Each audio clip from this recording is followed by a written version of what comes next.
No matter what avenue of power sports you ride, there's always a top tier.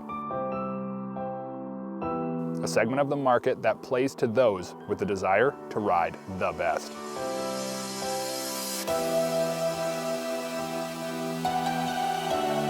And with the best comes bigger price tags and the ability to ride what the pros ride what the racers ride, and feel like one of the elite.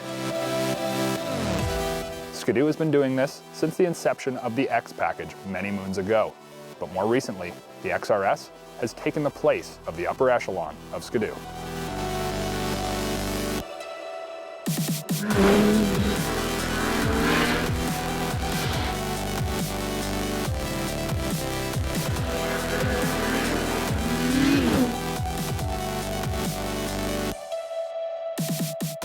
As we've stated in the past, no, this is not the race sled, but it is as close to the race sled as you're going to get without having to retro oil injection or drop in a trail spec motor.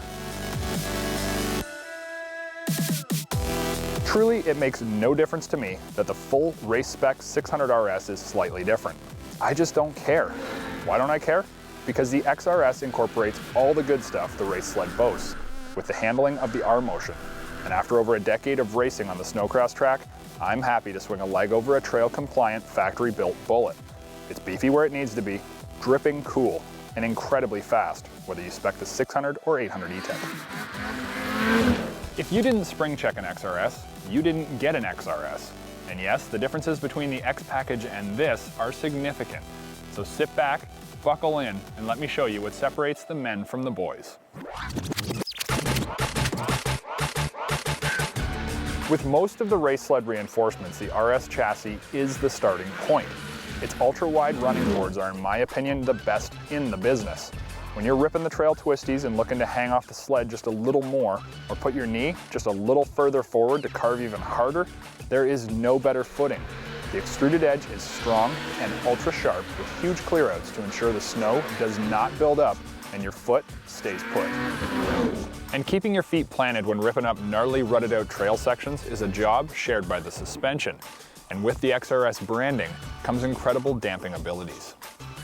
Outback is one of the very best suspensions in the business. In fact, many here at SnowTrax and SuperTrax will tell you it is the best, especially in the longer Renegade versions. At 120 inches, the shorter R motion works miracles by shaving the harshness out of nearly everything you'll encounter on the trails. For me, the buck truly stops when you need to adjust the suspension.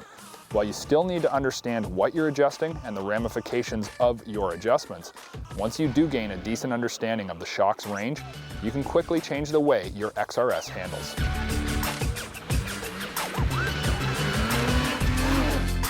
A big part of the retail price hike over the X package is the Kyb Pro 40 shocks. These are serious hardware, the real deal, and not your average wannabe shocks. Up front, you have the beauty of easy adjust clickers on both the upper compression knob and lower rebound dial. If you don't understand what these do, the easy adjust will get you further in trouble than improving your ride. But after you do your homework, you'll be able to tailor your ride to both your riding style as well as the current trail conditions. Yes, your shocks will be better than all of your buddies. I'm not focusing on power during this test ride because the truth is the 800 E-TEC really hasn't changed, but that's okay because it's still one potent, fire-breathing dragon. Besides the initial break-in cycle and all of the strange lags and choppy throttle response that comes with break-in, the 800 E-TEC is rock solid. Is it the most powerful 800? It depends on the day. Is it the most fuel and oil efficient? Absolutely. When you factory spec or aftermarket install a Camoplast ice gripper pre-studded track, this is, in my opinion, the best hardcore, ditch ripping, trail shredding sled for both power and ergonomics. But what about handling? We still haven't found one perfect sled with the best power, ergos, and handling all wrapped into one. In this category, you can pretty much have two of the three with any sled you pick, but the search for the perfect trifecta continues. By this, I mean the handling on the XRS is not perfect. It's very good, but if you're not used to a sled that feels like it's not just on rails, but bolted down to them, you're not going to be thrilled. For all you diehard Ski-Doo fans, take a second and take your brand loyalty kettle off boil and realize this is true. You take a new Yamaha Viper and an XRS for a back-to-back ride and you'll see exactly what I mean. I love everything about the XRS besides the front end. While it does deliver excellent suspension response, the overly heavy feeling steering is my gripe, and my only one at that. If the XRS could display a feeling of reduced ski pressure at the bars and possibly exhibit a hint of push at times, I would call it the best. But until then, the search continues.